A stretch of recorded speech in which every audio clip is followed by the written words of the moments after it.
whaatalofa atu Samoa I lau mai moanga. Sunday with TELEIAI.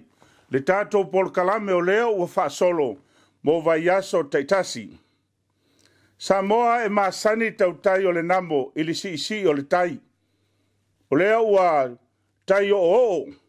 Le wholaunga Samoa a wale tāpenatu mo lana faigapalota. Ona sama lea o se mango. Ai sa ili se potom whautauta na te Faafofoga. O le whaamoemoe o le tātou Paul Kalame. Ina ia Faafofoga lo tātou atunu I tāpenanga I le ngata o vaenga whaupwhai. A o sui taitasi o le tauva. Ia le anganga fiafia. O leo ua whaatasi mai le taitai o le vaenga whaupwhai. Whaatuatua I le tua Samoa watasi. Fio mai lau fionga. La uli le mali e toa, le watea, polo tai wafosi, I le tātou Paul Kalame. Sau noa e Faafofoga lo tātou atunu I tūlanga wa yailo o tau whaamoemoe. Ia, e avele nei ava no tāua o te ofolo fatu, ma o whaatalo fatu, I lau whaasausaunga Samoa I le nei vaenga o le aso.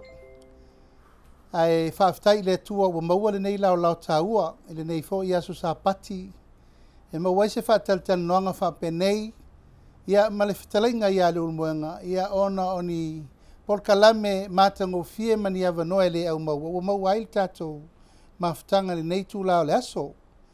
Samoa le ata oto usa, ma whainga I opa ia masani a wā ainga ma lātou tama mo lātou ainga. Usonga tu mo pule tu au ma lātaua ainga I le tai, ma le vaa o fonti. Ia taina ne fo'i le tapo inga mau au whainga luenga pa ia le atua e so se whata whaitaulanga. Iau mamalu wha le tala le lei, iau mamalu wha le atunuu, mau mamalu wha le malo. Au te whatalo whatu I le tūlanga alo ia. Whatalo whatu I lau ftalainga TELEIAI, ia sa foi ma whainga a wao tu ta whaitoa mau fueloloa, mau awhana fueloloa, ia o la leo ia I se leo le au auna. Tainane au mamalu o wā le tātou whalea ana I le tau whafola se whala. Au le awanoa tau o le nei aso ia e whailo leo e whai mafonga tau momoli. O le nei ainga o le whaatuatua I le tua Samoa watasi. Ia mātou te whaafeilo I atu Samoa I lau mai moanga. Ma le nei Paul Kalame taua ua whaasua whaina o le whetalainga ia TELEIAI ma le aso sa pati. Ia o awanoa me le au maua mātou te o moli atu ai fo'i ia whaamatalanga, ia matapenanga ale nei ainga, mo le whaamoemoe le tunuu, I le whainga whiriwhiringa Samoa, a mo le tausanga fou.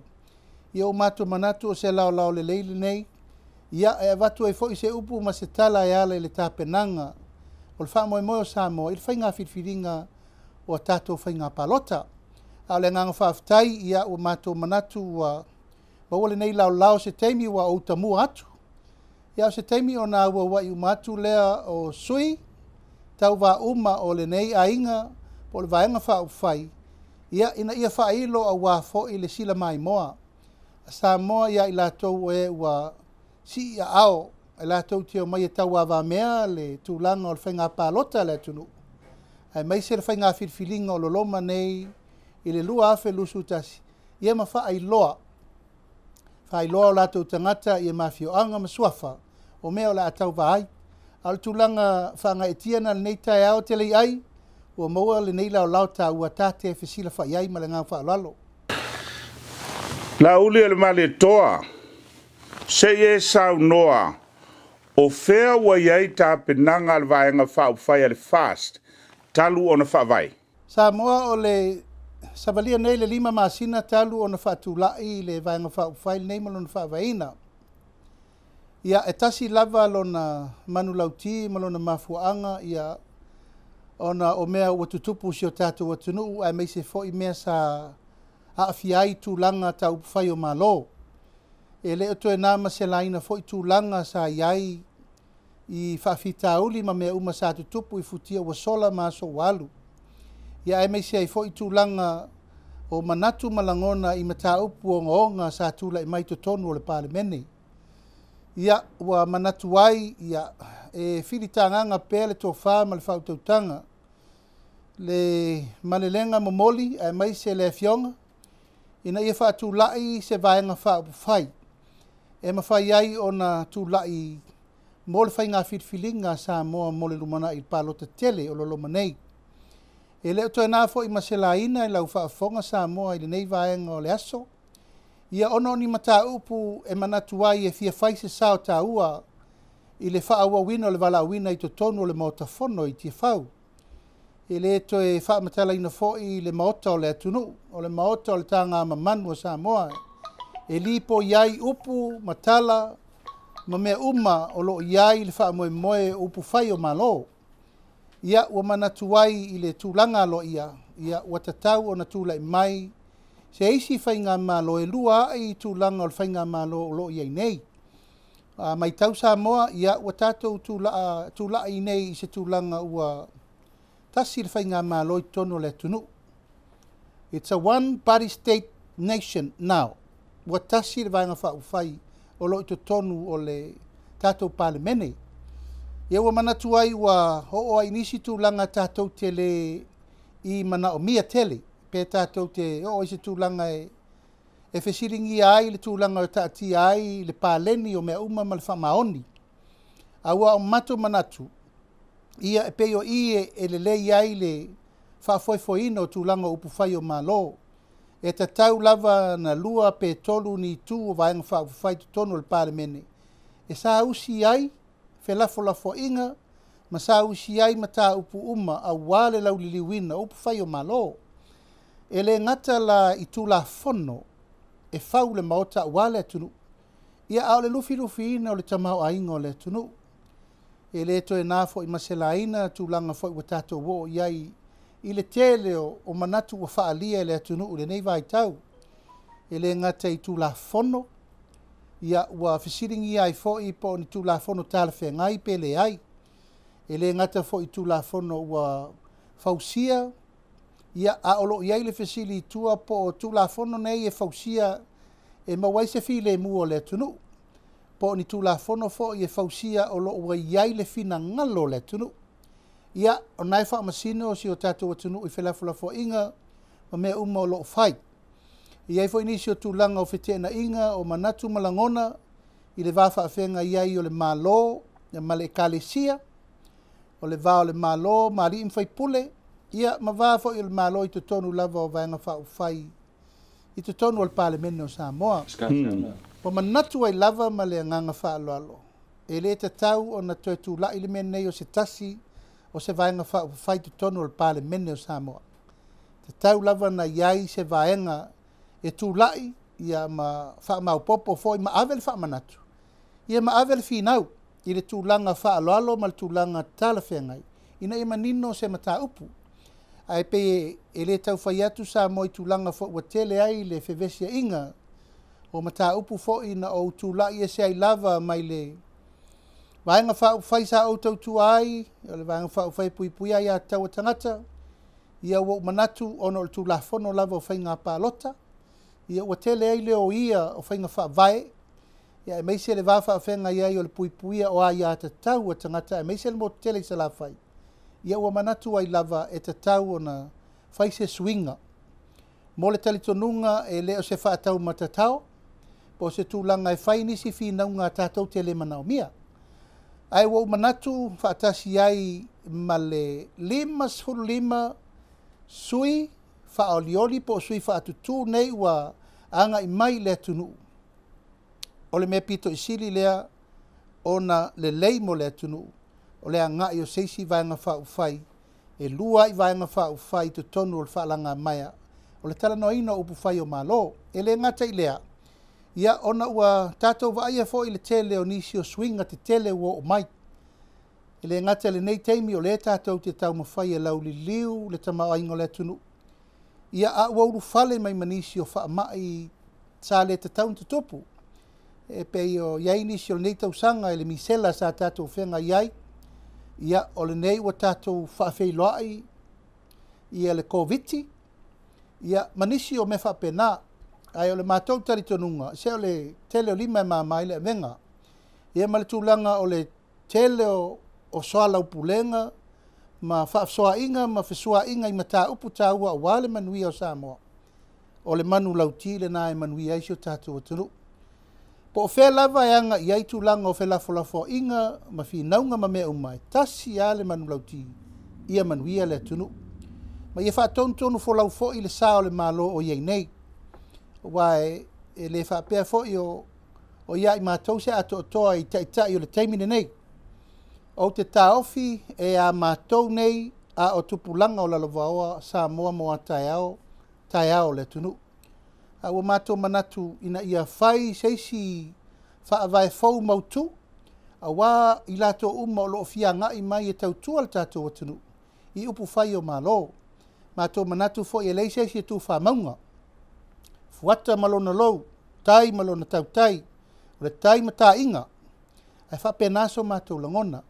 O mātou tā pena i lava le vaenga whai o le whatuatua i le atua Samoa watasi, ina ia whai so mātou sao a wale langolango ina ma le atina ina o sio tātou atunu i le mea pito i sili o na manui ai Samoa. Lau fionga le tai se e sao noa o a wha moe au tū o le vaenga whai. Ia whawhitai TELEIAI. E pei lava o na o tā ua i le rua i teimi na fau wai le wha moe o le vaenga whai nei. E le i whaingo fie lo na amataina, le anga sa tatalo i le atua alofa, e whai mai le ta iala o le vaenga whai nei. Sa tatalo fo i le atua, foa i mai le au vaa o le wha moe nei. O lau tau tinonga Samoa, e mātou te le ta penaina, se mea wha tau vaa mo le atunu. O upu ai ana utau tala i mai le amtanga. Ona o mea ua tutupu ma tātou vaaia i suwinga ua iai lo tātou atunu. O te taofi, o le wha moe o le wha atua i le atua Samoa watasi. O mātou wa ngā iai e whai ni suwinga fau, ma ni suwinga le lei mo le atunu mo le rumana. O te le tau valeina le ngā luenga fi tā, sa whenga iai ma le whai ngā mālo e puipuia ia te tau tangata i teimi mosola. Le anga sa o ai filo ai fo i mau mai le amatanga. Sui whaavae, o le to ala wha au tama, o e na whaavae ina le vaenga whai i le nā fo i vai tau, e o mai pui le tunu i me fo i na tutupu. Pei tai i lau mai tau ma mea uma watula i aile nei taimi, wa uma natu, wa ta tau na whai se swinga Samoa mo le lei. O le mātou le nā manu lauti, e a ngai ina ia whai ni swinga le lei mo sio tātou atunu. I mea o tutupu mai mua, o le vā whelo alai ma le vāna no whai. Samoa, o le upu tau tino o manunu le to au le tā vāna nofo ma le vāta puia. I to tonu o ainga, i to tonu o nuu, i to tonu o fioanga, i le whawhenga iai o le malo ma le kalesia, i le whawhenga iai o le malo ma tangata nuu, e le whaiatu sautala, nai nā le tali o mea uma. Le wheesea i o manatu malangona i tū la whono ma mea uma, Samoa, nai tau te silafia mea uma. A o le mātou tū lai ma le whamanatu, mātou te le toi o atu e toi hasale wawhirifili ma le ngau sao le sao Samoa. Wa umana whaata oto o tātou mātua whainga whaavae, ma whainga whaatonu talu tātou whono whaavae, na whaafewheo na whai. Na asa i le loi mata malingi ma le loto whaavauvau, na asa i pupua ngā ma whainga tā, na asa i whainga tā le toto masaa, na sa ili ai mā loe o tātou mātua. Peitai, ia wo manatu i lo ua nganga whaalalo, wa mata na tātou se e ese mai le whaavae papa lea. Wanga iai e vale fongatia, wa sopo le pule po, le pule ao, ma sopo le tai le ele. Ia matatou wanga iai loa ua tātou fesili, po o le tātou Samoa e le nei na tātou mana o nao iai, tupulanga o la lovaoa ai mai se le laule liwina o tātou mātua o le whaingatā ma le whaingatā o le asaina o le whainga malo. Launga ngana, Samoa, launga ngana e tāte sapi ai, a le aise ngana wa le aise nganu, a le aise nganu wa le aise Samoa, ia le tau whaiatu. O le manu lau ti atoa le nā o le vaenga whaai le nei. Sei o tātou tu e tau toso mai le mō le ala, le manunu o le taau ma lepe o le whare li.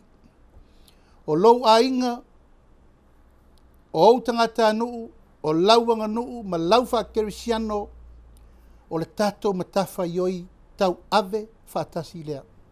Our family, our people, our culture and our Christian value is our collective responsibility. Se o tātou toe whaatū le whangā, toe whaatū tū to o le savili le la afa ma le la whala. Ai se toe whau la tāanga nuu ma le tā wha Samoa. Wa tau wau na ese tūlanga o lewa. Iai nau au tō Faafofoga i upu matala lafo. Ma mea uma o lo wha manua a lia ai finagalo le to tele ma le anoa noa i le ngata i Samoa ne. Ia, a o loutou pa ia ma loutou ma malu o lo outou wa lala ma pāpā ao i atu nuu ma mau. E pe wha pe nase langona. A o le mau TELEIAI ma le tau mawhainga le vaenga wha uwhaile nei. E tasi al mātou whātua tuanga na o le tua. Le ala fo i lea o le manu lauti al vaenga wha uwhai. Whātua tua i le tua Samoa ua tasi. O le upu lea o le tasi. O le toe fusi o le whau o mālo. I so se Samoa o lo o lala ma papa au i le lalo langi atoa.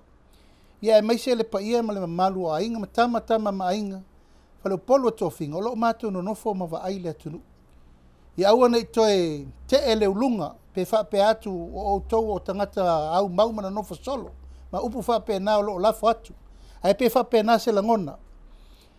O le tātou toe whafo i o le vai le mea na tafe mai ai. O le mawhauwhaunga au tū le nao le wha moe moenga le nei. Tātou tū lai whaatasi e toe whau se whainga mālo. E amana ia mai lava le pito i sili o na whaatau waa. E tau i le pito i sili na mawalunga. Tātou toe whaafo i Samoa ilo na manu lauti o ai. Tama ma ainga ma tama. Tātou toe whaafo i le mamalu o Samoa i tō whinga sa iai. Ono pule, tolu tū mua, ainga le tai, va o whonuti a tō whitalai o Samoa. O lo mātou la ngona le nā. Nei o tātou tue whaafo i le mamalu, ma le maua lunga o Samoa, i le mea sa iai. Au le nganga whaafetai e le mawha iai o na whaititia, talo whae ie na asaina le ngasu o le tai ao. E le i vale la latou ngā luenga. E le i vale tu lima, lo latou manu ma le latou whanau nau ta inga ina ia manuia tupulanga o nei mātai ao. Peitai, ia ua tātou wanga i nei le tūlanga ua mā losi le tupe, ma ua tātou whaatua le tupe.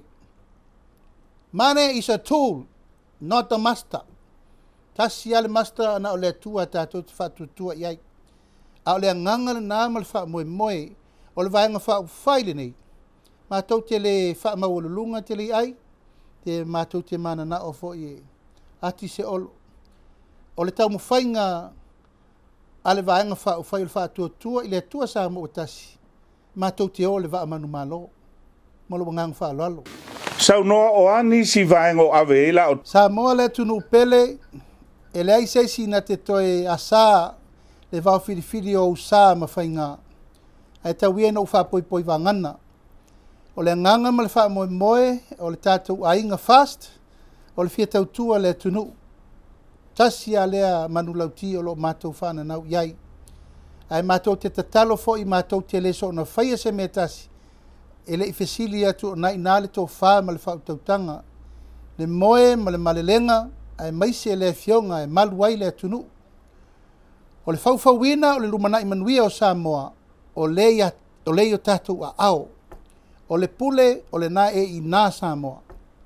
A le wha moe, mātou te tatalo i lau whaatua tuanga, ea e manuia i whaiva. O le tātou waa e whautele, tātou a le puna ma le ana ma tātou wolo pito waa ina i manuia si o tātou watunu. O le tūlanga o lo tātou ia ine le wha mai Samoa, ia o le tasi le nei tūlanga te tau na tātou tutu wha tasi ai, ona ua mea utula i mai si o tātou watunu.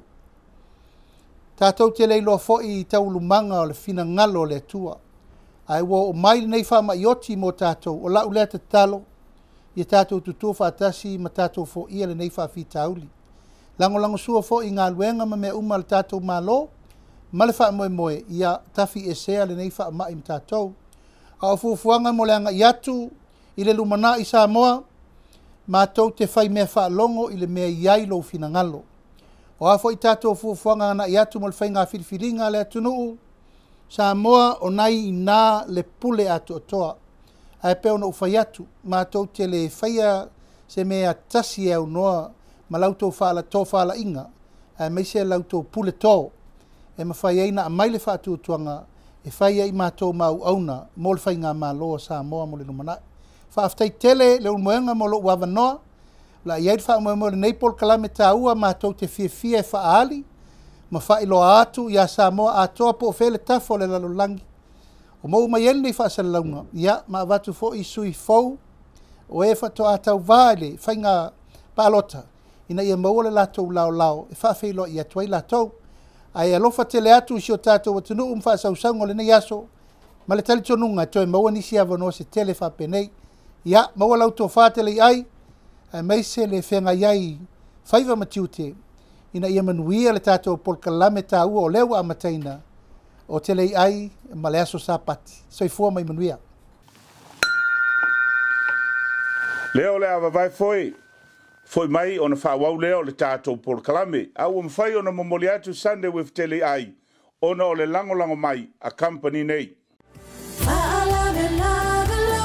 A whai wo te uti le se leni, mana o miwawe se soani mo so se whaalavlave. Vili mai loa le whaalavlave longs i le olua tasi, olua iwa, lua ono fitu o.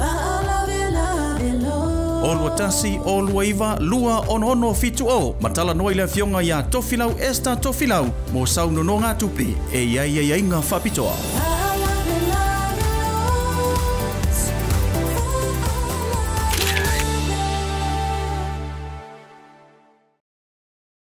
Talofa, tuala le nei mai le EIF Pacific, ia se au nanga fo i e sosongi koi whamoli. Ia, mo Samoa man Pasifika, come for walk with us.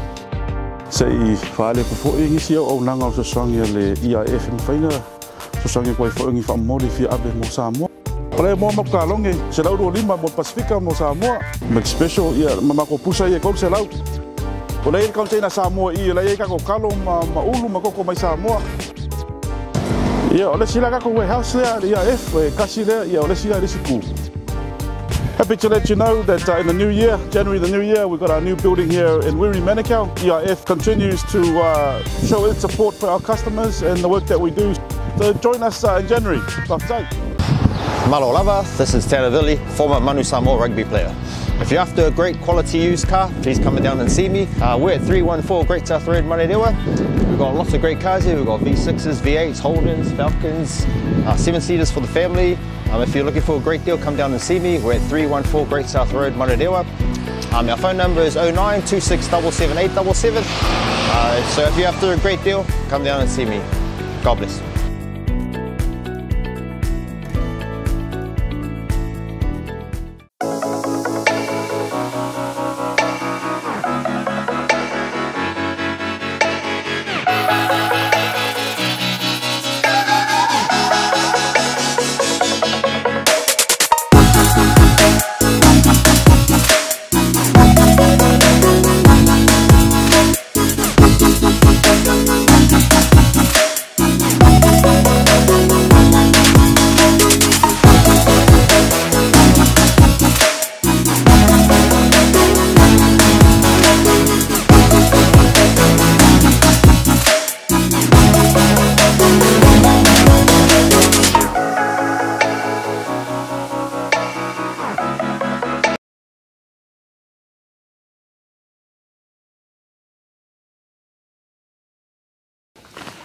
Whaftai atu lau fionga la uli al mali toa.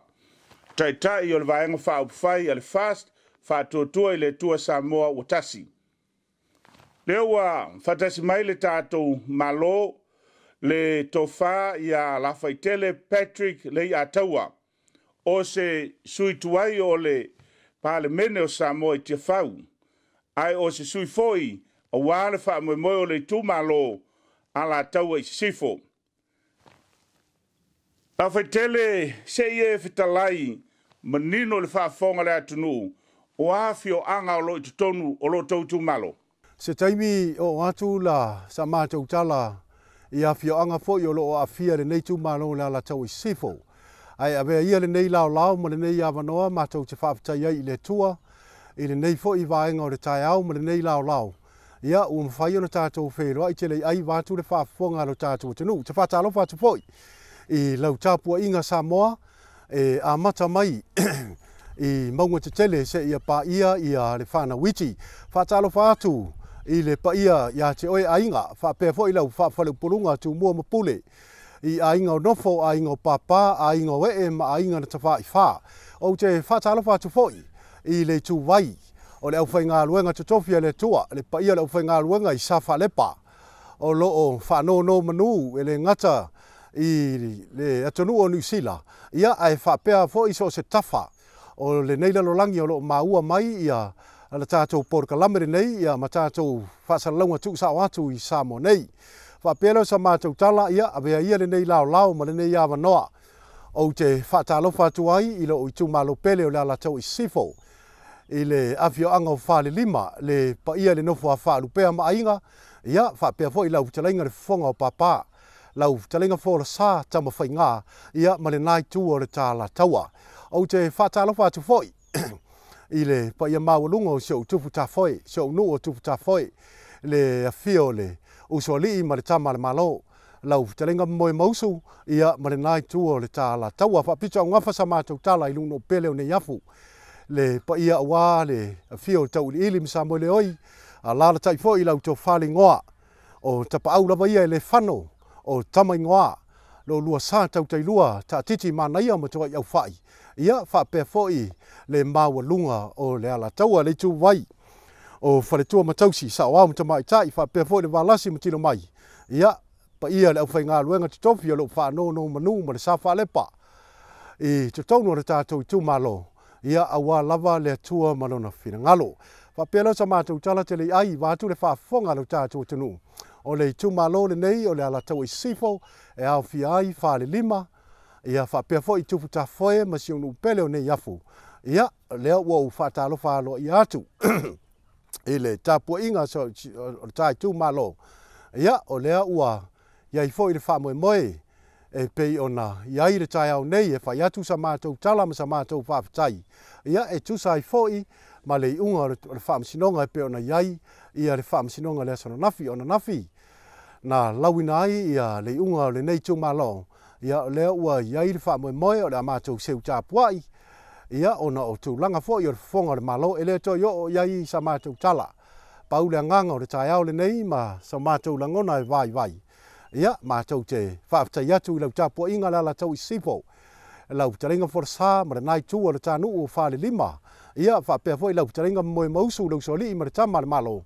Ia ai whapea si o unu pele o ne yafu. Tau ili ma le inga o Samoa le oi ma li ma le manu. Ia malo le tāpua i. Lau talenga i tama ingoa ma tapa au le whano. Whapea fo i o lua ta titi ma tua i au whai. Ia o lua lava o ma tua whitalai o le tai tu malo. Ia whapea fo i la taua, o le ua iu le ngase a malo. Ia ua mātou whaase e tua ngalu ma seu tāpua i fo ia. Whai walo filima o le whai ngā whiriwhiringa lo tātua tenu. Ia e pe ona iai le wha moe meo Samoa. I le tausanga fau langa faigapalota. O lo o walo atu iai lo tātua tenu. O le mātou tala. I le nei tai au e tu sai fo i ma tu langa na iai a le unga le whaamsinonga. Ia mātou te le toi apa. I le taimi ua sola ma fatia walu. Wa iai foi le wha moe. Ia ua mātou talia le malolo. O le malolo o le mea le tamali. E le umo le whaiaso e le tua. A tonu e alu ia suwanga foi le vatele ma umi le soi fua mo le ola. Ia o na mawhai foi lea o na whatau nuu wha moenga sa mo iai. Wha lupe o nau mati. Ia awa le tele o nisi o ati nae o le tai tu malo o le mātou tala lea. Le tu malo pele o le ala tau i sifu e pio na mātou tau mawhai atu le nei tai au. Ia leo o mātou whaase e tua ngalu i le wha moe o Samoa. Ia ona o le tūlanga fo i sa iai ia le whaamsinonga i le asona nafi a le mātou tala. Ia alo fia ia e fo i wafirfiria e tau avea ia sui tau wā o le tai tū malo. Mātou te tāpua i o whaiwaro whirima le ala tau e te masani. te masani le ta alo whatausara, te masani le ta alo whatamari, o ai lava e whiriwhiria le tua, ia o ia le nā ua wala awina, e tau a vea le no wha o le tā mā, o le tā i tūmalo, i lana faigapalota tele le tausanga fau, ma le nganga whaalo alo TELEIAI. La fai tele se fulu tausanga o loo e loto lotoi e to tonu o le pale mene i tia fau. O le asau mai tau i tūlanga o le malo ma le taita inga le HRPP i le tele o tausanga, ai mai se fo i le nei 5 tausanga. Ia no urufole mai, i le pale mene o Samoa, i le faigapalota tele, i le luafe ma le ono o au se sui tūto tasi. Ia taluai ona ua mai a fo i le whairinga whiriwhiringa lau tātou tunu. I le luafe ma le ono, ia na iai fo i leo le wha moe moe. Ia ua le faigapalota. Ua te tau o na saili fo i se vaenga wha au pawhai. Ave iai le langolango le nei tūmalo le ala tau i sifo. Ia awa i ang tūlanga o ngā ruenga mātinae. O lo o fia wha le leia. O lo o fia wha le leia i te tono le nei tūmalo. Na iai leo le wha moe TELEIAI sa mātou wha amtalanga. Tu sa o atu i tūlanga fo i sa mātou wa ai iai ia ma mātou ai whirowhiro ai le faigapalota o le lua afe ma le ono ma tūlanga o lo tūlai mai ia. Na whirwhiria leo au e tūla epa ia ma le faigapalo le nā fo i vai taimi. Ia e avea au ma minista langolango tupe maua lo tātou tunu. O lo o iai ia le mata ngā ruenga o le tiute ia whapea fo i le tausi māwaenga ma le ofisa o la fonga sa mātou ngā rurue ai. Ia le mātou tilo i tūlanga fo i o whainga whawai. Le vaenga wha au whai e pui pui ai a te tau tangata. Ia po le vaenga wha au whai o lo utu nei le foe. I le lata i le whase furu tausanga. Ia o se vaenga wha au whai e mautū. Tūlanga o anga whainga whawai. Ia ma le whātautonga mai fo i o ati nae ia whapea fo ia le soifuanga o le tunu ma tūlanga o le tamau ainga ia ma tūlanga o ngā luenga te tele. Sa mātou mai tauina ia le solo le leipea ia ma le whātautonga mainga o nei ati nae i lo utaimi le lua afe ma le ono. Ia mo le sila fia TELEIAI wātu le Faafofoga lo tātua tunu. Ia a toi whātepa ia lo tātua tunu le tolu se furu po le wha se furu tausanga taruai. Ia o le mātou mōri mau i le nei fo i vaenga le tai au wātu lau Faafofoga mau mai i Samoa. Ia o se suinga tele. O se suinga TELEIAI e le ngata i le soifua maloloina ia whapea fo ia le si tia o tūlanga tau wawa onga. E le ngata le nā ia o tūlanga tau awala ia o tūlanga tau le TV fo i maleitio e peo na si le fia o aso ia na o le tātou lua pi lava sa iai a le nei taimi ia lea ua whaasapolia fo ia tūlanga le unanga le TV o mwhai o na mātou mata mai ai i so se pito sala whai ia whapea fo ia tūlanga o tumu nei i awala ia le mātou tilo i tūlanga tau sua vai TELEIAI tasi lea mea lea e fia o iai sa mātou whaamtalanga. Pei ona si la fia tasi le nei tūmalo. E le i o iai ia le sua vai vili. I lo utaimi ua telefo i tofi o le tūmalo le nei. Ia ai whaafitai le tua ua whaonga ina lo mātou vai ma lo mātou whatau waa. Ia e mawhai ai ona whina wina ia tūlanga le mātou sua vai tau mafa. Ia na talia le malo tele taimi mātou te whina wai ma le whionga le li pāre mia ia whapea fo ia tūlanga o minsta o ngā luenga sa iai. I le mātou whanau naunga ia whasapolia ia tūlanga fo i le suawai tau mafa TELEIAI ma le Faafofoga lo tātua tunu. O le suawai tau mafa i rau tele tununga o lo ta oto ai ma le ola o le tangata. Ia ai whawhitai walu ia sa mātou whinau sa mātou tawivi. Ia ua tō manu. Ia mawili nai ia le suawai tau mafa. Ale nei tūmalo le ala tau i sifo mo le taimi mua i se suawai manino ma se suawai mama. Ia ma whaasopori ai le unanga o le suawai whare 5 ma tupu tā foe. Ia ma tala atuai nuu ia iai whala lupo se ia tau lava ia sau. O se fianga nai lo ma fau. Ona o se ati nae sa tu watu i le tua ia e whaafitai sa mauaina i lo taimi. Ia o le nganga whaafitai le nā TELEIAI e le sa mātou tala ole vātu le Faafofoga Samoa i le mātou tilo i le tele o ati nae. Sa whaata orto fo i le mātou vai taimi. O lo ta oto pe i le taimi nei. Ia ona o le naunga lava o le whionga le li pāle mia ma le whainga malo. Ia o tātou maua se Samoa so i fua manuia. Ia ma se Samoa e ola fia TELEIAI ma salo le tau tilo mai i le mātou i le tātou atunuu le nei fo i vai tau. Ia ua le ai lava se senga o le tau nofo mai Nusila ma le mātou nofo atu i Samoa nei. Ua mawhai o na maua i mātou ia tūlanga fo i le mata i televise, talanoa i telefoni. Ia Faafofoga ta vale tasi le mea sa whaale tonu i le taimi o sola a o iai pea i tātou. I le tūlea sa whaongai nei tātou ta vale mai le malo tele o Amerika i le taimi nei. Ia o te ele sa mātou tala e whaau popo pe sa mātou tala whatu po se tala whaangongo. Ua tai tolu, tai wha, tai lima ta vale. A inga le motu tele i sala whai. Ia wha fori tātou motu tumua nei, ma le nganga whaaloalo TELEIAI. O lea ua e whetalai i le tele o atina e le leima ua manuia lo tātou atunu i ngā luenga whaatino al HRPP. Ai se e whetalai le tūlanga le soifua maloloina. Ono le vaenga lea o loo iai popolenga ai mai se tūlanga o le COVID-19 fulmaleiva ini a fianga ne i tūla i mai i Samoa o a tāpenanga le malo iai. Ia, wātu le Faafofoga lau tātou atunu. I le tūlanga ia i le mātou fo i tilo. A o whengai ia le lalolangi ia whapea fo ia le tātou atunu ma le whamai o le COVID-19 fulmaleiva. Ia e langona ai ia le nganga whaapitai ia ma le nganga whamalo. I le taitai o le tātou atunu whapea fo i le kāpeneta. Ia whaalulunga o matanga luenga ese o lo whengai ia ma le nei fo i vai tau o mawhitianga o le lalolangi. A o whengai pea ia lo tātou lalolangi ma le whamai o le COVID-19 fulmaleiva. I le mātou tilo i le mai tau atu o lo o lava ta pena. Ia tūlanga o tātou waila au ia ma tūlanga foi o tātou fo mai ia ma masini ma tūlanga whapena e peo na psosoani mai foi ia le tele o malo. I lo tātou atunu i tūlanga tau a whasosoani ese. Ina ia mawhai lava o na lava ta pena ro tātou atunu. Ia a o tātou iai i le nei fo i a whamai o le COVID-19 fulmaleiva. Pe ona si le fia TELEIAI wātu le Faafofoga Samoa i so se tafa lava o mawhai o na maua mai ai ia nei vaenga o whaasaralaunga. Ia o le mātou fo i tilo i le tau fiofina. E le fionga le li pāle mia ma whaafoi pēr le sao Samoa. I tūlanga o tātou malanga mai whafo wā o i le iai ia le popo lenga fo i o le tātou atunu. Ia mai se lava ia i la tau fo i o lo o anga i mai le malo tele o Amerika mai si lava malo.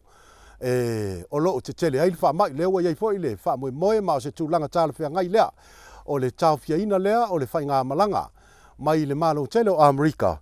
Ona o le iai le taritonunga, lea fo i mātou te mata atu i TV ma televise whapea fo i a tūlanga o au nanga whaatene kolosi.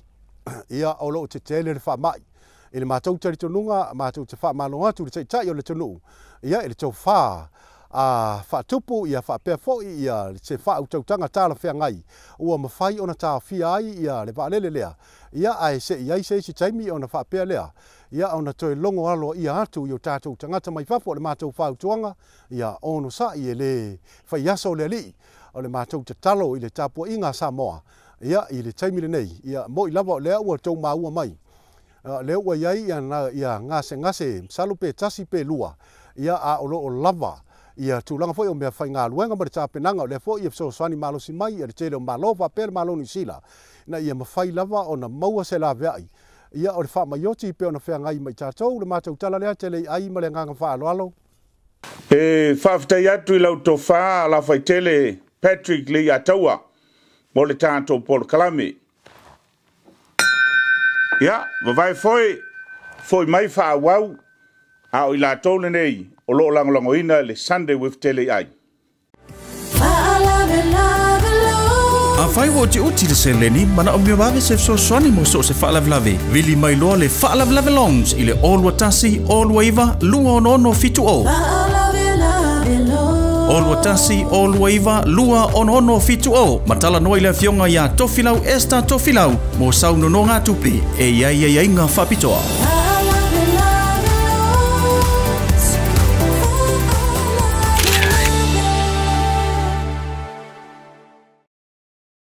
Talofa, tuala le nei mai le EIF Pacific, ia se au nanga fo i sosongi koi whamoli. Ia, mo sa Moman Pasifika, kam fo woko vas. Se i whaale po fo i ngisi au nanga o sosongi le EIF mwhainga, sosongi koi fo ingi whamoli fia abe mo sa Moa. Ole mo makalonge se lau do lima mo Pasifika mo Samoa. Make special ia mamako pusa ia ko se lau. Ole ka tena Samoa ia la ka ko kalo ma ulu ma ko mai Samoa. Ia ole sila ka ko warehouse ia F kasi le ia ole sila risiku. Happy to let you know that in the new year, January the new year, we've got our new building here in Wiri, Manukau. EIF continues to show its support for our customers and the work that we do. So join us in January. Malo lava, this is TELEIAI, former Manu Samoa rugby player. If you're after a great quality used car, please come down and see me. We're at 314 Great South Road, Marerewa. We've got lots of great cars here. We've got V6s, V8s, Holdens, Falcons, 7-seaters for the family. If you're looking for a great deal, come down and see me. We're at 314 Great South Road, Marerewa. Our phone number is 0926777877. So if you're after a great deal, come down and see me. God bless.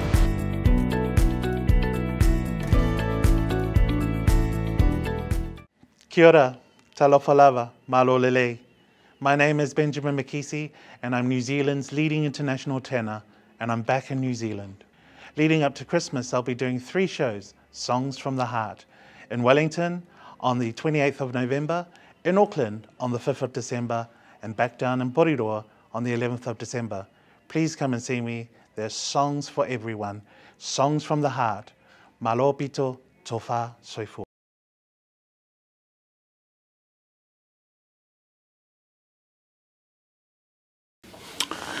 Leo wa fatasi mai lesia tato malo.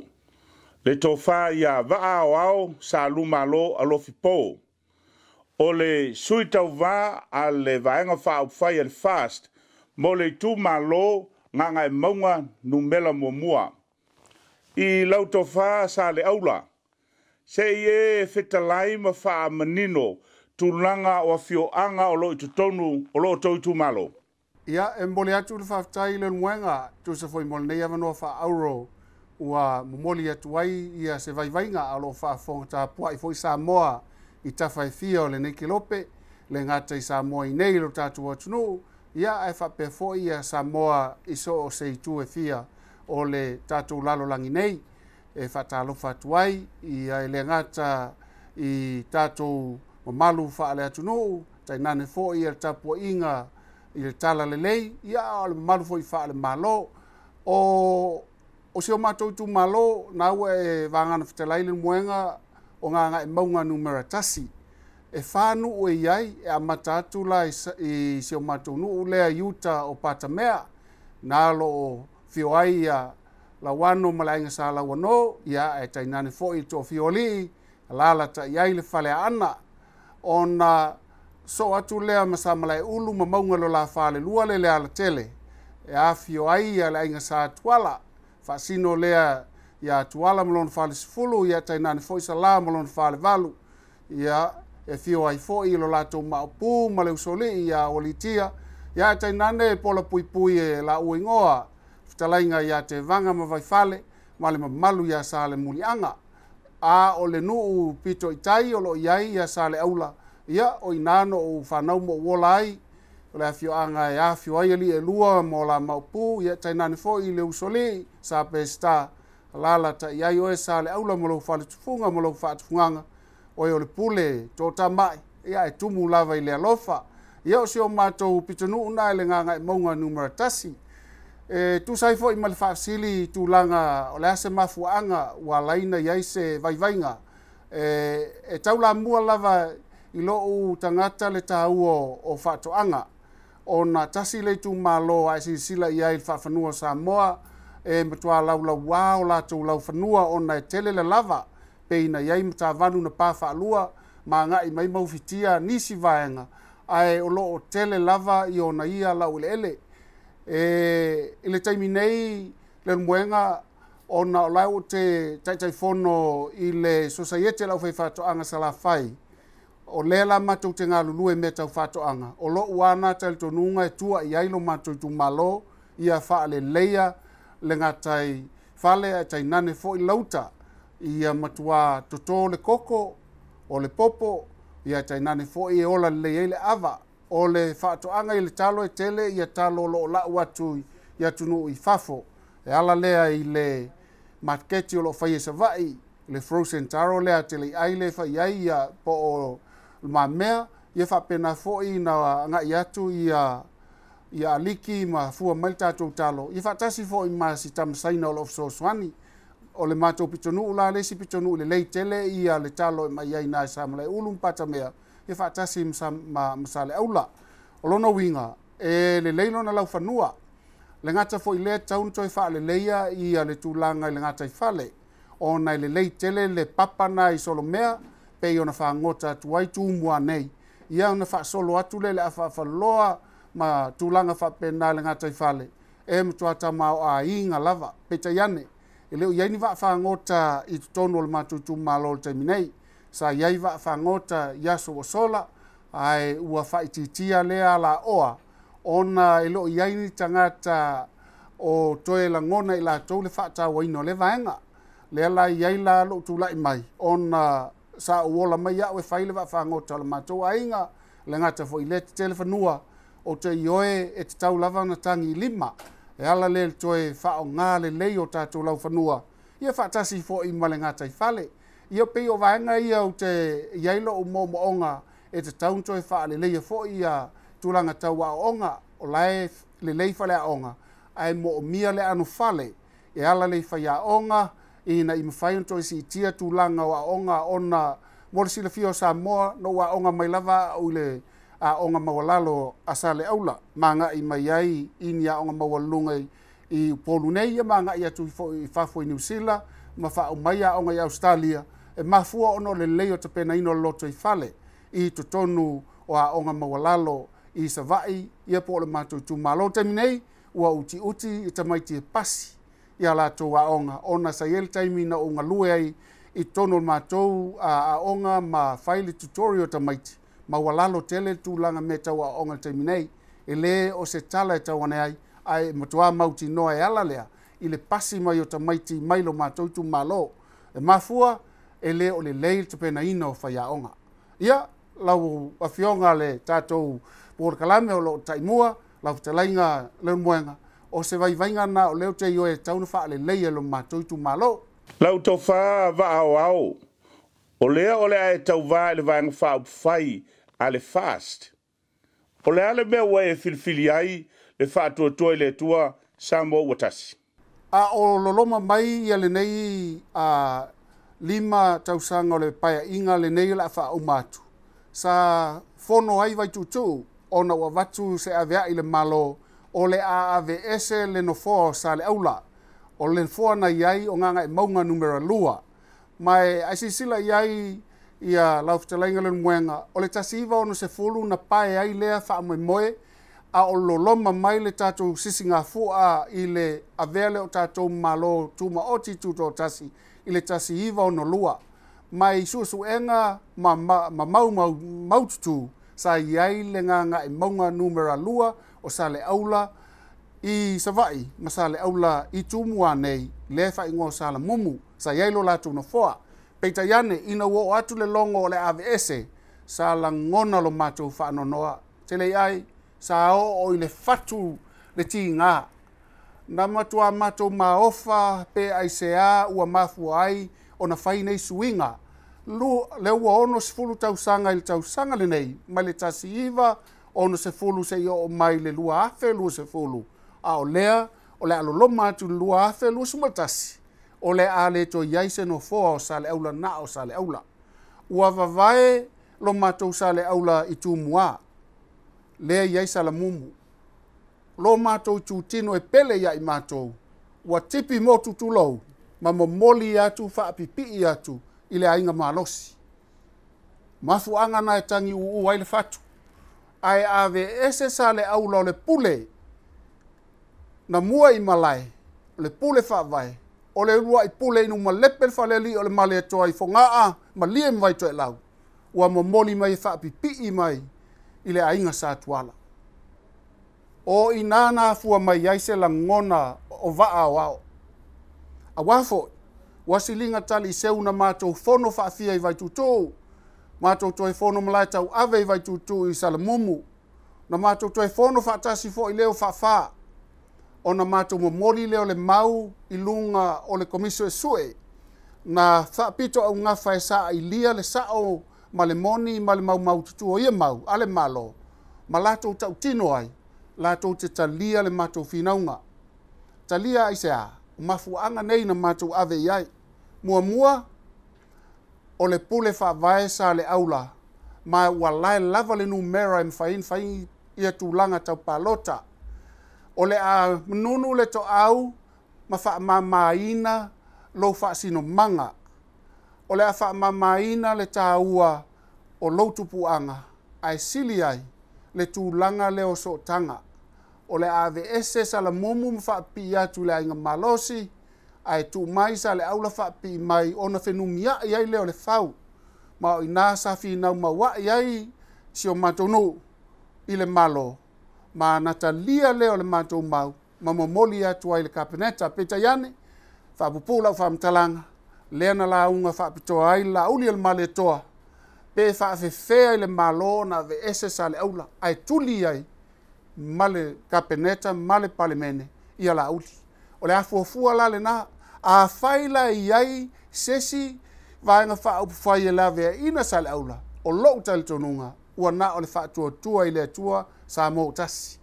Aisea, a pine wha mau lea wa utustusia le ngata i tono le whalefono le maota, ai wha pefo i le au Faafofoga i tue fiol nei lalolangi, ina uave ese so sio mātou na foa. O le mafu angale na lau fionga TELEIAI lau talainga le muenga, e peo le nganga le na, o nai le ngata no utali tonu, o i e mawhainto e mai ele mau poponga le anga nuu, o le whaakeusiano, o le whaatawaino a inga, ai mai se foi o le whaatawaino mea sina e pele i fatu o so Samoa. O le whaamoe pe a whai ai pale mai i le faigapalota o le luas fulu maltasi. O ani ati nae o le a ave i ai lau whaamuamua ia manuia ai Samoa. O le tūlanga lo i ai le tātou tupe maua mai ala le i fua o whaatoanga ma tātou o loa whaatauina atu i Fafo po le export. Fas fulu miliona le taimi nei. Ielo tail tonunga TELEIAI e tatau i le malo e tūlai mai. O na whaatoluina le vaenga o lono winga tauna o atu selaulos fulu miliona. Aisea, o lo ngafa tau li maina e o tātou ele le ngalue ino whanua le ngata le toi wha le leia o le tūlanga tau talo. Ia le lei maketi e whaatau atuai. Ia wha le leia le ava. Ia le lei le koko. Ia le lei foi, ia le popo, ia lava le suau. A whaila e mawhai on tātou si tia e ala le ngaluenga tapue. A le whainga malo e tūlai mai, mo le wha le leo le tūlanga lauta i so se ele o Samoa atoa, a wā e vao ai le niu ma le koko pe atoa e whaini polo kalame le lei, ina ia wha iti ai wha mai peo le manuai niu, tai peo le limu lo whalanga ina ai le koko, ia poa fo inisi wha mai fou e fou ai le ava, ia manisi lava a tātou a fua o whātoanga, ai matua tapu ele lei, o te tali tonu o le a whaale lei ele ngata i lea, e ala ngā tauna ngā lue whaatasi le malo mo le whaale leia o whaangota. Tele ia le tūlanga le mo le ia mai le sami e peino fua ina mai le tua, ai mo mia ini polo kalame whaale leia ai, ia whaangota, wha upenga ina ai, le au whaangota, ia mawhaini wafu se tele, e mawhai o na malu pui ai, wa ape a fo i mai, ia ki liva mai le ia, ma ieni whale ia e mawhai o na ngalue whaatasi ai. Ia mawhai fo i se whale ia tele, e mawhai o na whaatau ai ai tātou le ngata mo le whonga tau mawha, ai whapena fo i le watu i whafo. O lono winga mai fast full miliona, e te tauna la asia le whainga malo e tūlai mai, le lua se lau pasene, ia lono winga o le a o atu i le se lau luas fulu miliona, tupe maua mai, e ala ia tātou export, po tātou o loa e watu i whafo. O lesi vaenga, e tā ua tele ia te au le tupele maua mai remittance, mai le i o tātou a inga o lo ai tau malele ia tunu i whafo. Le tūlanga lea e pe ai le vao le limba se lau le ono se lau miliona o lo tātou maua i tau sanga taitasi.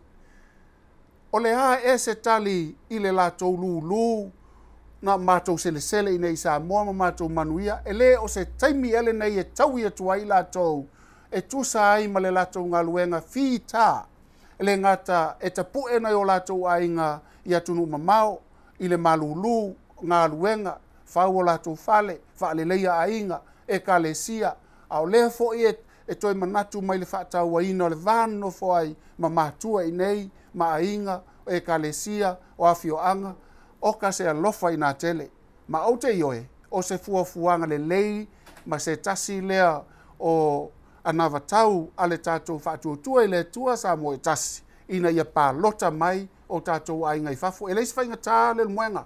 Na e te sila fia i o tātou tangata o laisi seni New Zealand o lena nofo i nei. Na ona nga ia tua i le High Commissioner a New Zealand whailau e kisi lele. Whai ngofie e leifo intupe tele tau whai ai. A lai tele tātou konge sula ma ko High Commissioners i atu nu umamao. E le wha o ngā ia nā tangata e whai ma nofo anga e whai ngofie ma ele e kisi a i la toi whafu. O te ioi. Ua ala ngā tatau na pale i latou. Ua tatau o na tofo mainu e tusa ma la latou tautua. Upo le tusi e te lulu e te sele sele. Ale mea lai whai o tātou ai. Na o le lulu ai sele sele na o mātou. Ia peo se nganga vai le nā le muenga. Vatu ai fo iso vai nga. Ia e le whātou nua le mātou pia le manaia. Au nai mo onga. Ina ia tau lau o le wha moe moe pe asau i maau lo tātou sa. A tonu e anga le leile tua mso swani mai. Ina ia whaatau nuu le whaamai moe. Momoli atu ia le whaaftai lau tō wha wa ao sa lumalo a lo fipo. Ia mo le avanoa le tātou por kalame. Leo le anga atu i se malolonga foi mai. Ia ona toi whaawau lea. Ia e whaatawa ina tātou pisinisi o loo langolango ina le tātou por kalame. Sunday with TELEIAI. A whai wo te uti le seleni, mana o mea wawe se so swani mo so se whaalavlave. Vili mai loa le whaalavlave longs i le olua tasi, olua iwa, lua ono fitu o. Olua tasi, olua iwa, lua ono fitu o. Matala noi le fionga ia tofilau esta tofilau. Mo sau nono ngā tupe, e iai ngā whapitoa.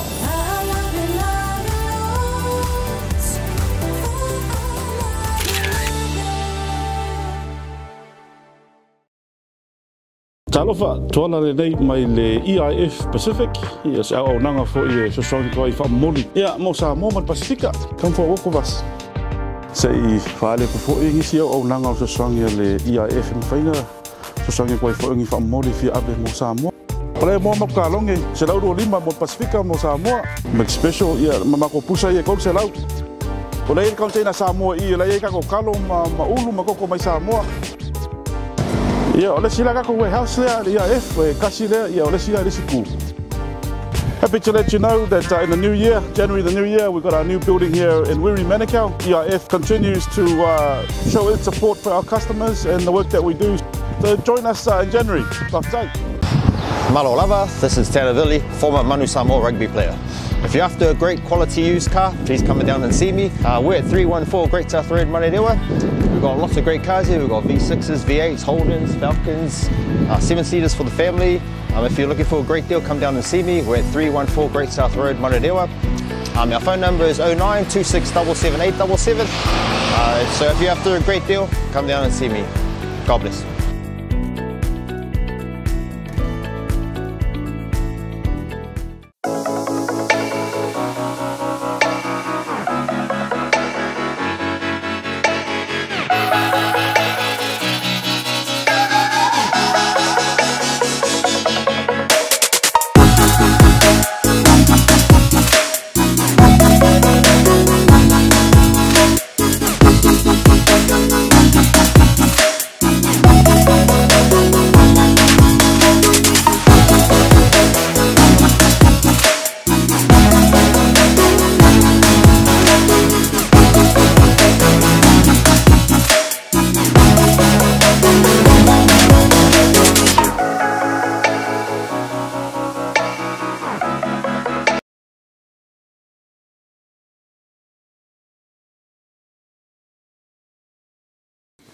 O leo ua whaatasi mai le tātou malo muli o le porkalame i le nei foi vai aso. A whio mai le a whionga ia tau mai na moe au fui tui malangtū. O le whionga ia tau mai na moe o le sui tauva o le HRPP mo le tū malo va au whonuti. Lau whionga tau mai na moe Se e sa unoa ma wha manino, ia motu fo le pā ua manino, o a fio anga o lo i tutonu o lo o tau i tūmalo. Ia, o te mua i whaatalo whātu Samoa. O pa ia mau sa o le ata oto, au wa o se ala o. Ai o te whaatalo whātu fo i whaapitoa i lo i tūmalo, le pa ia i au lualu whai ngā. Ai mai se ainga e lua. Ainga sa whinu i vau ma le ainga sa alwalasi. Pa ia o le ulusua lii. Tai nane le toa wha ma le pantua tala mai vau. Whapea e na taitao alanga tai lea o atu alfa wono. O te whaatalo whapitoa fo i lo unu upele o lona. O lona i le fio i le ainga sa alwalasi mangafa. A fio matautia le sa o pāpā. Lo lua to o lua lau mea ma o la ainga. Tai nane pule fia. Ai o te mana tuina fo i lo unu upele o wafato. O wafato i le fio le ainga sa whenu i vau. Susu le whasina. Lau whitalinga ma le tu lua ma le tu alsa. O le o nu atoa ia. O lo i tu malo whangaloa. Whaatalofa, talofa lava. Se e sauno mai, o a ni ati nae o lo mo mia, e lo i tūmalo. E tele ni ati nae, tauna whaalei ai mua o le o onga. E le e o le leile o onga i whangaloa. Le aise a onga i tūmalo, pe o na masani ai pe o aso ia sa o wa onga fo ia u le tūmalo o whangaloa. Teimi nei wa le aise a onga. A o lesi fo i mea o le na o tau nuu mai le 5 tau sanga taluai. O le a onga a mata, e le aini a onga a mata i whangaloa, na o sau loa a mata le a onga a mata, o na o te lofa i whanau la lofa oa le atu nuu. Le teimi nei, o le sa whaatali le a onga, se i toi sa whaonga lo ufale, le mato ufale o le mato ainga, e se e mai ai le a onga tūlanga lua. Ia na tau fia ai le a onga a mata, le nei tau sanga se i toi a mata i tau sanga fou. O lau tau tua i le tumalo, wa lewa na a mata mai. O le a onga, o le me sili o na ta ua lea i aila o whaamua e te tau na tofu le tumalo. O nu o le tumalo, ma le a onga a mata. E mawhai o na o saunia, ma o tape na ina, ni a onga mo, ia lava nu uma. Lona lua, o le soifua malolo ina. Samoa, lo tau si la fian mea lea whangaloa, sa ia le whale mai aso ia a ola i titi. Teimi nei, wala i se whale mai. Sa whai le whale mai a mai le lua fesfului vai o mai teimi nei o la lava e tū te le ilope e se alma fuanga.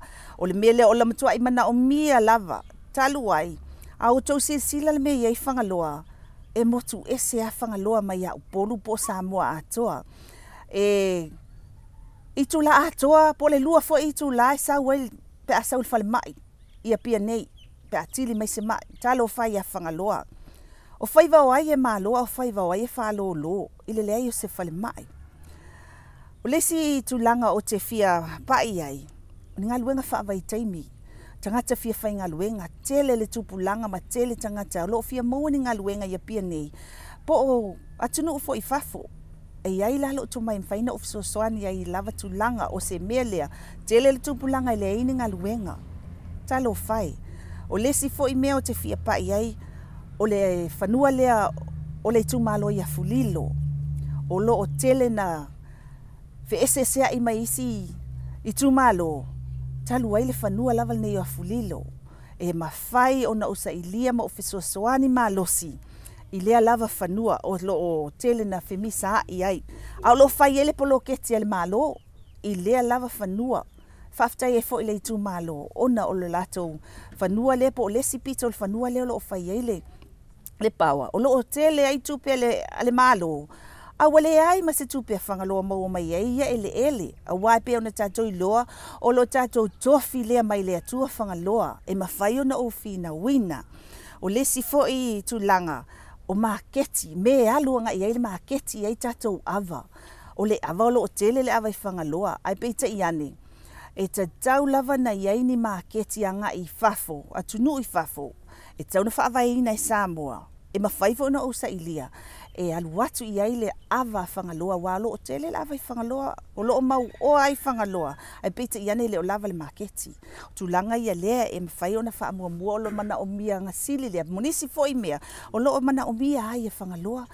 nisi fo'i o lesi fo'i mea mo muli o le awala talo vai sa limu musmusu e le yo ia il fata le awala o fato talo vai ele yo le ai e mo i wo ai fa tai lava tu le e pa wa ia le ta ai te tau na fa ato atoa fa uma o tele i ma ua fo'i sa wano msal tele ai te tau lava ona ui mai la wala mai sa wano masale tele pe fa so mai sa limu musmusu po le fa oso tu fo ilalo vai maunga o le tulanga nai tau tato va ai mamao ye fanga loa e mafai ona o na ina ma o tu le ia le lava tulanga a wa lo ye se to mai fa to ia tia o ye tulanga le va fe alo ai ma le va fa tangata tau vai na moe o lo e fa moe ti tau vai vai fa fa le HRPP vai ngalo pui ia tau tangata o lana mafuaanga ua e filfilia i le HRPP? Tele ni mafuaanga te tau na laiona o filfilia le vaenga faupufai. Mua sa au sa ili le atua. O le ale finagalo le atua ina ia mau ai se ai o lo itu malo. Awa leo te finau o te fia sa ili malo mo lo itu malo. Leo te titilo le vaenga faupufai lea ua loa ma leva ona tula i mai e mau popo e le ma le pese i tulou e mau popo la e le taita inga o te iloa le taita inga na au mai e le atua o le taita isa tofia e le atua e toe ave e sea fo e le atua pe a faa le tonu a e le o se tangata ina te ave e sea o le na lai ona o fifilia le lava vaenga faa upu fai ona watele ngā luenga awa fai mai foi faa tua ma ngā luenga a le ai se ngaluenga ua mate le fa'atuatua o le ala le na lai ona ufifilia ona talu ai tele mea fia fai o lo tu malo e na o ia o le o te vai le mau popo ma o i foi ua leva o te alu ma o sau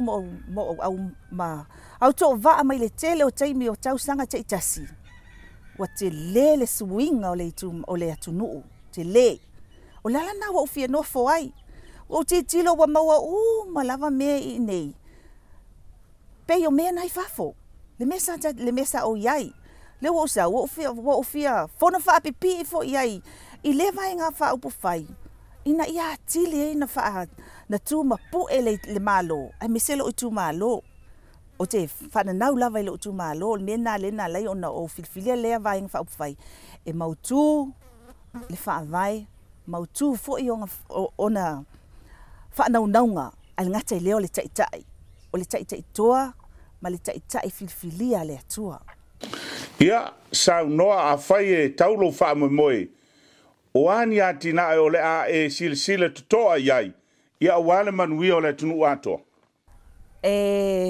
fa mo lava le soifua maloloina wa pe ona tato o lau silafia le atunu malalangi ato lo opo ia le lalangi ato le fa mai o le koviti e te tau lava na mua le tato soifua maloloina i tangata uma taito tasi fa mautu lona lua o onga awa se itu lou alea onga tangata e lo aiwa o fa le tonu le mafau o lesi fo i vaenga tau na o fa mua awa lava se lumana i manuia o Samoa o fe fata wa inga ina ia yaini malo te tele e avatu iai le tele matele o fua fato anga o Samoa ai alu la ilunga o le malo va o fe fata wa inga fa le malo na ilo le company awa amalo e te le marketi a tele le demand e te tau fo na tele le supply awa o leolo o tele matele o tato lau ele e fa to aina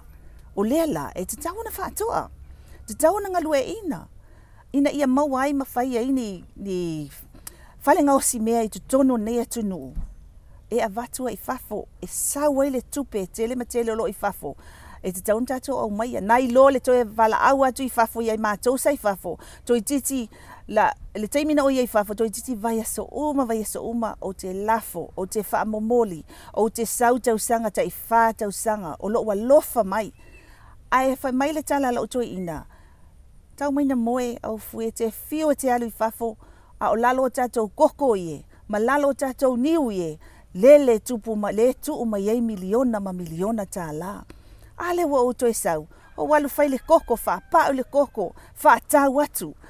Au mai le popo, au mai le popo. O mea sa mātou masani mai ai, e sa o lava si mātou toi ina. Ngalue ina o tātou whanua, o whaatau inga, tele le demand e au mai, e mawhaifo na ofsua soani talu ai. A wai lua ngangana le mwhai o na whaamau o ina ia ue le atua. O le ngangana Whaapretania ma le ngangana Samoa, i le ngangana tustusi, ma le ngangana tautala, e mawhai ona o atu ai fo i Australia, New Zealand, ma nisi lava vainga lalangi. E mawhai na whaatou ai ia ni ia fua whaatou anga, e maisele avale a mātou, o le a whai o te pale mai o ka whangaloa, o le a o tau mawhai o te whaisi suinga tele mo le tātou tu mālo, o na o te iloa, o lo o telele, ta mau a inga, o lo i e tutonu, a o isi teime leo ngalue, ina ma leo alu atu I fafo, o nei leo iei se si o whaanga ina, se I tulou, se poto masani, e alu atu I fafo e whaato ai mai tu langa le, ina I alu atu iei le ava, wa le tele sa palai, pa de le se demand, talu ai, e leo whaanga yo ia le malo le mea keti, e watu ei ava whangaloa, ai e mawhaiuna o whaanga yo I le lava tu langa, ia o se, o nai, me ia o te iloa e o le atele me ele tamau ainga o Samoa ma o sosoani ai. Ma nisi lava me mawhaina o sosoani ai a wā o te iloa sa o lo o yaise to mai a te au sa o ina I nei ma o aluatu ai fafo I Australia ma o ina atili atu ai le malamalama I le University Australia ia o fo I mai. Ia o leo o mana o sosoani a whangaloa ai mai se fo I Samoa.